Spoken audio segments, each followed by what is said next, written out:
All right, we're here again in the situation room, and I have another doozy of a situation for you. This one I'm sure you will experience at some point in your life if you haven't already.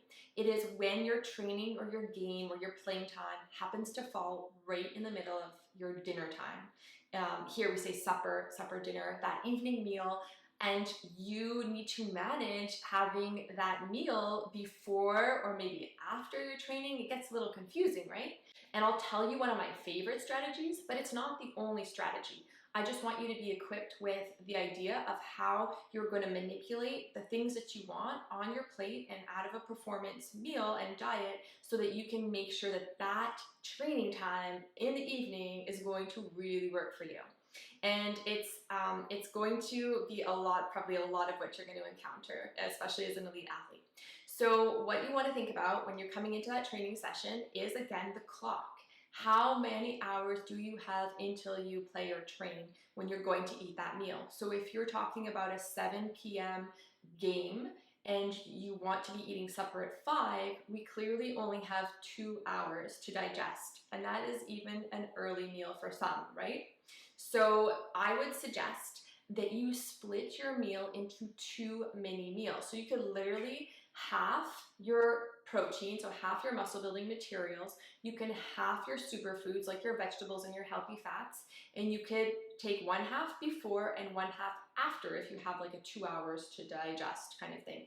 So the only portion that I would say you can leave mostly intact are your energizers. If you want to maximize the energy in your muscles, especially for sprint sports, then you want to be getting that in. So make sure things like the pasta, the bread, the grain, the corn, or the potatoes, that you do have a bit more before than after. So what you're having are the other 2 components, the muscle builders and those superfoods. So that is my first strategy for you. The other one is to simply follow along and just decide what situation you're in. If you are used to having smoothies and blends 2 hours before any training or practice or game and that works for you, you can stick to that. And then you could have your supper completely after.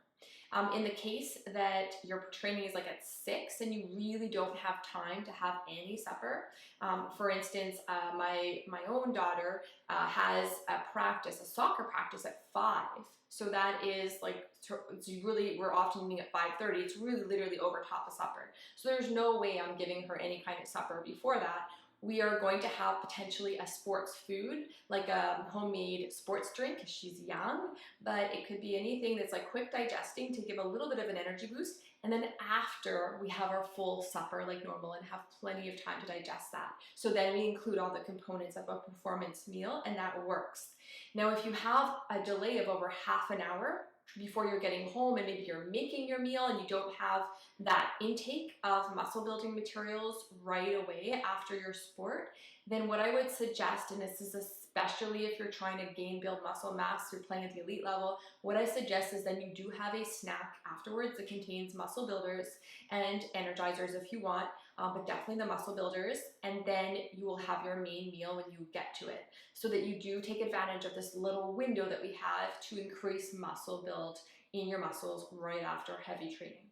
So that is situation number 4. I'm sure there are other situations that are going to come up for you, and you now have the cheat sheet to manage any weird situation and crazy schedule. So use that cheat sheet to your advantage and make sure you have at least, like I said, 2 or 3 options that you have on the cheat sheet so that you can go through anything in life and be able to eat for performance around your sport in those 4 key situations.